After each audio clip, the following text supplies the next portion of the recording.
மக்களே this is me Vijay Michael. இந்த video நம்ம பார்க்க போகிறது எலெக்ஷன் படத்துடைய ரிவ்யூ. எலெக்ஷன் டைரக்டர் தமிழோட இயக்கத்தில் விஜயகுமார், பிரீத்தி அஸ்ரானி மற்றும் பலர் நடிச்சிருக்கக்கூடிய படம் தான் இந்த ஒரு படம். ஸோ இந்த ஒரு படத்தை பற்றி பேசுறதுக்கு முன்னாடி கண்டிப்பாக இந்த டைரக்டரை பற்றி பேசி ஆகணும். தமிழ் அவர்கள் சேத்துமான் அப்படின்னு ஒரு படம் பண்ணியிருந்தார். அது ஓடிடியில் ரிலீஸ் ஆகி ஒரு பயங்கரமான ஒரு ரிவ்யூஸ் கிடைச்சி அந்த படத்துக்கு பயங்கரமான பாராட்டுகள் கிடைச்சிருந்தது. ஸோ அதை தொடர்ந்து விஜயகுமாரை வச்சு எலெக்ஷன் அப்படின்னு ஒரு டைட்டில் படம் பண்ணுறாரு அப்படின் போது கண்டிப்பாக இந்த படத்தில் பல அரசியல் பேச போறாரு அப்படின்னு நினைச்சிருந்தோம். ஸோ படம் போய் பார்க்கும்போது எனக்கும் அதே தான் தோணுது. ஒரு சில அரசியல் வந்து ஸ்ட்ராங்காவே பேசியிருக்காரு.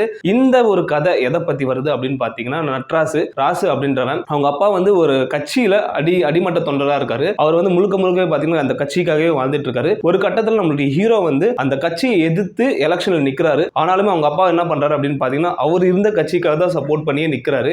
பையன் எலெக்ஷன்ல தோக்குறாரு. அதுக்கப்புறம் அவருக்கு வாய்ப்பு கிடைக்குது. அந்த ஒரு வாய்ப்பை நம்மளுடைய விஜயகுமார் யூஸ் பண்ணிக்கிட்டாரா இல்லையா, தோத்தாரா இல்லையா, அவங்க அப்பா வந்து அந்த கட்சியை விட்டு வெளியே வந்தாரா இல்லையா அப்படின்றதா படத்துடைய கதை. ஸோ இதை வந்து தமிழ் அவர்கள் அவருடைய ஸ்டைல்ல ரொம்பவே சூப்பரா பிரசன்ட் பண்ணியிருக்காரு. அண்ட் பர்ஃபார்மன்ஸ் வைஸ் அப்படின்னு பார்க்கும்போது விஜயகுமார் ராசு அப்படின்ற ஒரு கேரக்டர்ல சூப்பராகவே பர்ஃபார்ம் பண்ணியிருந்தாரு. அவர் சொல்லக்கூடிய ஒவ்வொரு டைலாக்ஸும் வந்து ரொம்பவே அழுத்தமாகவும் ஆழமாகவும் இருந்தது. அண்ட் அவர் சொல்லக்கூடிய ஒரு சீன் ஒன்று வரும். அவங்க மாமா வந்து ஏன்டா இந்த மாதிரி தப்பு பண்ணிட்ட அப்படின்னு கேட்கும்போது அப்போ விஜயகுமார் பிரசன்ட் ஒரு பர்ஃபார்மன்ஸ் பண்ணியிருப்பாரு. உன்னாலதான் நாங்க இப்போ இந்த நிலைமையில இருக்கோம் அப்படின்னு சொல்லி அவருடைய கஷ்டத்தை வந்து ரொம்பவே பயங்கரமான ஒரு பர்ஃபார்மன்ஸை கொடுத்துருப்பாரு.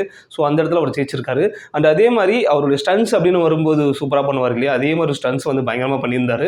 அண்டு இந்த படத்தில் நடிச்சிருக்கக்கூடிய பிரீத்தி அஸ்ரானி இந்த ஒரு கதைக்கு ஹேமா அப்படின்ற ரோலில் ரொம்பவே படம் முழுக்கவே வந்தாலுமே அவங்களுக்கு ஒரு பர்ஃபார்மன்ஸாக ஸ்ட்ராங்காக அடிக்கிற மாதிரி எந்த ஒரு சீனும் இல்லை அப்படின்ற மாதிரி எனக்கு தோணியிருந்தது. பட் ஒரு இடத்துல மட்டும் அதை இன்டர்வெல்ல வரக்கூடிய ஒரு சீன் மட்டும் அவங்க ரொம்பவே பயங்கரமாக நடிச்சிருப்பாங்க. அவங்களுடைய நடிப்பை வந்து வெளியில் கொண்டு வரணும் அப்படின்ற மாதிரி நல்லாவே நடிச்சிருப்பாங்க. அயோத்தியில் அவங்களுக்கு கிடைச்ச அந்த ஒரு ரோலுக்கு எந்த அளவுக்கு ஜஸ்டிஃபை பண்ணியிருப்பாங்களோ அதே மாதிரி இந்த ஒரு படத்தில் ஹேமா அப்படின்ற ஒரு ரோலுக்கு ஜஸ்டிஃபை பண்ணியிருப்பாங்க.